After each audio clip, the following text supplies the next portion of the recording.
All right, so Italy's invasion of Ethiopia, 1935. Kind of got to ask, why should we even care about this? It's not just some, obscure historical footnote. The story, it's got echoes of things that still resonate today. The rise of fascism, the failures of international diplomacy to stop it, the brutal realities of modern warfare. It's about power Okay, I'm intrigued. and ambition, Lay it on me. and how sometimes history just kind of ignores the people who get caught in the middle.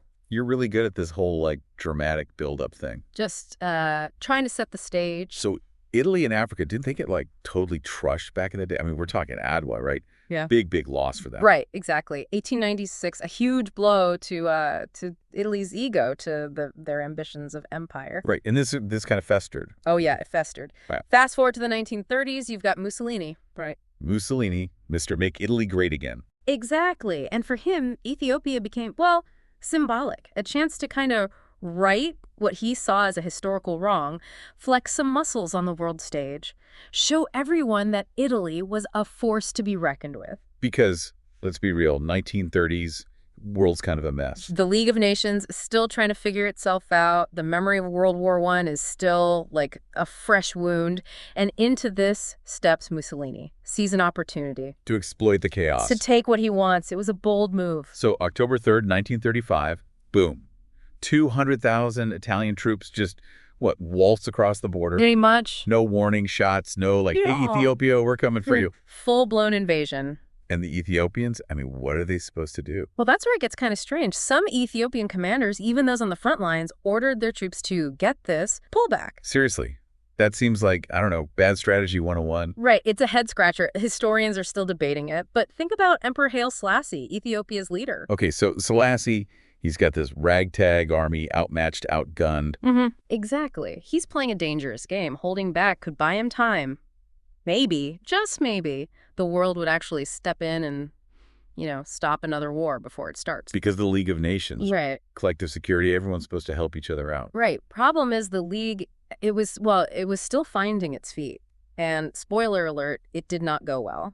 Okay, but for a while there, the Italian campaign, it wasn't exactly a blitzkrieg. It was almost, dare I say, civilized. Well, that's how they wanted it to look. They even took the time to, officially declare an end to slavery in the territories they were, conquering. Wait, seriously, I don't even know what to say to that. It was all part of this narrative they were trying to spin. We're the good guys, here to help. Right, bringing civilization to these, uncivilized people. Exactly. Total underestimation of the Ethiopians, of the terrain. Because Ethiopia, it's not exactly easy pickings, right? Not even close. Yeah. Mountains, rough terrain, a logistical nightmare, even with modern weaponry. So the Italians, they're starting to realize this whole thing, it's not going quite as smoothly as planned. Understatement. And that's when they really cranked up the propaganda. Needed to control the story both at home and internationally. Savvy baby spin it. And they get this, gift-wrapped propaganda opportunity. One of the Ethiopian generals, a guy named Gugsa, he actually defects to the Italians. Whoa! Internal divisions, always handy for an invading force. Right. For Mussolini, it was a goldmine. See?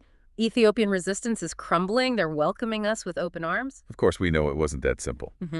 But that's the story for later, isn't it? Okay, so we left off with Italians dealing with some unexpected resistance. And, oh yeah, that whole using a defection to make it look like the Ethiopians were totally cool with being invaded. Spoiler alert, they were not. Not even a little bit. So what happens next? Well, the Ethiopians, they launched this counteroffensive right before Christmas, 1935.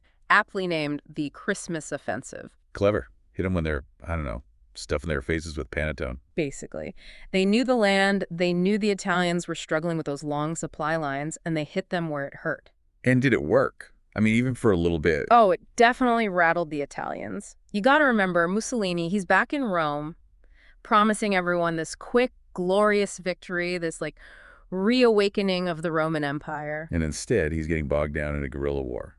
Not exactly the best look. Not at all. And the thing is, even though the Christmas offensive was working, the Ethiopians were still outmatched. They were fighting like tanks with outdated rifles. It was a David and Goliath situation. Yeah, and we all know how that story usually ends. Right. And this is where things take a really dark turn. Because this is where Mussolini decides to use like the nuclear option of the 1930s. It's horrific. Right. Faced with mounting pressure, with the war dragging on, Mussolini authorizes the use of mustard gas. Mustard gas. Like, that's not even a war. That's just evil. It was a war crime. It was banned by international treaties, but, those didn't really matter to Mussolini. It's hard to even fathom the cruelty. These were farmers, villagers, people defending their homes, and he unleashes this on them. Our sources describe the scenes as just his horrific. Soldiers dying in agony, blinded, lungs scorched. And it wasn't just a one-time thing. They used it repeatedly throughout the conflict, on villages, on water sources, anywhere they thought Ethiopian fighters might be. Okay, hold on. The Italians are running around talking about bringing civilization to Ethiopia, and then they do this. It lays bare the lie at the heart of colonialism. They try to dress it up as this noble endeavor, but in the end, it's about power, about control, no matter the cost. And the League of Nations, they just, sat back and watched? They condemned it, of course, slapped some sanctions on Italy, but let's be real, it was too little, too late. So basically, a powerful country could just ignore international law, do whatever it wanted, and the world would just, shrug. It exposed the fatal flaw of the League. No real teeth. And that sent a dangerous message. So to recap, we've got a brutal invasion, the use of chemical weapons, the complete failure of the international community to do anything meaningful. It's kind of terrifying, to be honest. What's even more terrifying is that this wasn't some isolated incident. This was a sign of things to come. Because what happens when other dictators see that they can get away with this kind of aggression? That's the million-dollar question. But even with all the odds stacked against them, even with the horrors of mustard gas, the Ethiopians never gave up. They fought back with everything they had. Didn't they say it was like trying to conquer a hornet's nest? It's a good analogy. But in the end, facing overwhelming firepower, the Ethiopian capital, Addis Ababa, falls in May of 1936. Emperor Haile Selassie is forced into exile, and Mussolini declares victory. Declares victory. Well, as if unleashing that kind of horror could ever be called a victory. a hollow victory, for sure. The fighting might have stopped for a bit, but the story, it's far from over. So Addis Ababa falls, Mussolini gets his photo op, declares himself, Emperor of Ethiopia. Well, he declared Victor Emmanuel III, the King of Italy, as Emperor of Ethiopia. Right. But, that's got to be the end, right? I mean, what more could they even do? You'd think so, wouldn't you? But, conquering a place on paper, that's the easy part. Holding on to it, that's where things get messy. Because the Ethiopians, they weren't just going to roll over. Not a chance. The resistance, it just shifted, went underground, became this, constant thorn in the side of the Italians. Guerrilla warfare. Exactly. Hit-and-run tactics, sabotage, you name it. The Italians, they were constantly on edge, never knew when or where the next attack was coming from. So while Mussolini's back in Rome giving speeches about this new Roman Empire, his guys are stuck in a quagmire. Pretty much. And a costly quagmire at that. Remember, it's the 1930s, the world's in a depression, and here's Mussolini pouring resources into holding on to a country that was supposed to be an easy win. All because he couldn't let go of this obsession with erasing a past humiliation. It's a classic case of be careful what you wish for.